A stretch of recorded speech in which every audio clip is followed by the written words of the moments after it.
তাবলীগে 3 দিন 41 দিন 120 দিন সময় ব্যয় করলে কি সওয়াব হবে? মায়ের পায়ের নিচে সন্তানের বেহেশত, কিন্তু স্বামীর পায়ের নিচে স্ত্রীর বেহেশত, এই কথাটা কি ঠিক? মায়ের পায়ের নিচে সন্তানের বেহেশত, এই কথা সঠিক। হাদিসটি নাসাইয়ের মধ্যে আসছে, আপনি কিতাবুল আদবের মধ্যে পাবেন 3445 নম্বর হাদিস। মায়ের পায়ের স্বামীর পায়ের নিচে জান্নাত, এই কথা ঠিক নয়। তবে স্ত্রী স্বামীকে খেদমত করবে সর্বোচ্চ, এবং অনেক হাদিস আছে। আব্দুর রাজ্জাক সাহেব হয়তো বলেছেন, এবার আমরা যাচ্ছি না।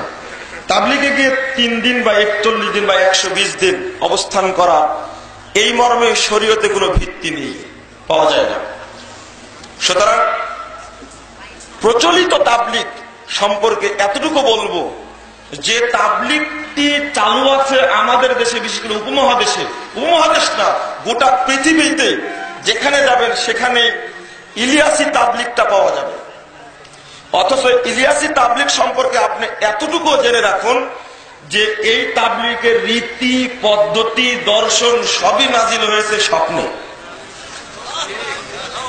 আপনাকে একটি কথা বলছি, ইলিয়াস সাহেবের নিজের বক্তব্য আছে, মালফুজাতে ইলিয়াস নামে একটি বই আমার কাছে আছে।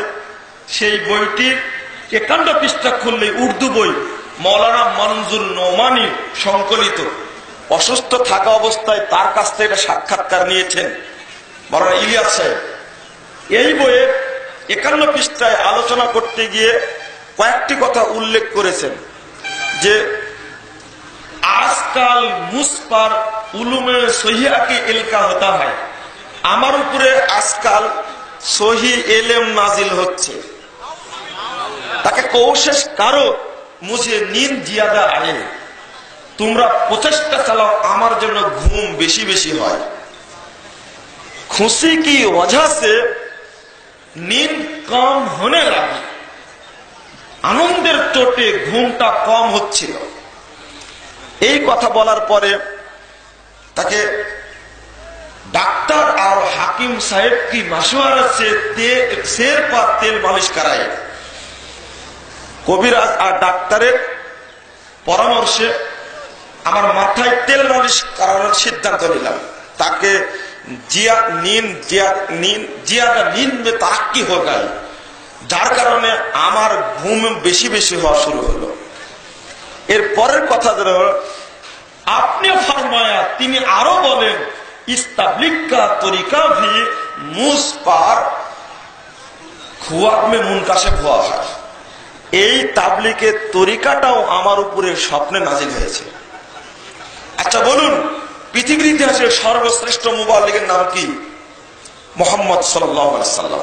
ইয়া আইয়ুহার রাসূল বাল্লিগ মা উনজিলা ইলাইকা। আমি বলছি রাসূলের তরিকাটা থাকতে আপনার উপরে স্বপ্নে কখনো উলুমে সহিয়া নাজিল হবে না, তাবলীগের তরিকাও নাজিল হবে না। আর এটা অবশ্যই যদি নাজিল হয়ে থাকে এটা আল্লাহ নাজিল করেননি, কে নাজিল করেছে? পরিষ্কার কথা। মুহাম্মদ সাল্লাল্লাহু আলাইহি ওয়াসাল্লামের দিন আসার পরে পৃথিবীর আর অন্য কোন দিন টিকবে? তাওরাত কি টিকেছে? ইনজিল কি টিকেছে? মুহাম্মদ বাদ দিয়ে মুসা আলাইহিস সালামের আনুগত্য করা যাবে? 202 নম্বর হাদিস খুলুন তারহিমের মধ্যে, আশ্চর্য। অথচ এই তাবলীগী তরিকাটাই ঠিক নয়। 103 দিন বা 40 দিন বা 120 দিন বা বছর চিল্লা বা জীবন চিল্লা, এটা কোন হাদিস কোরআন দ্বারা প্রমাণিত হয় না। এই অভ্যাস ত্যাগ করতে হবে, টঙ্গীর মাঠে যাওয়া বন্ধ করতে হবে।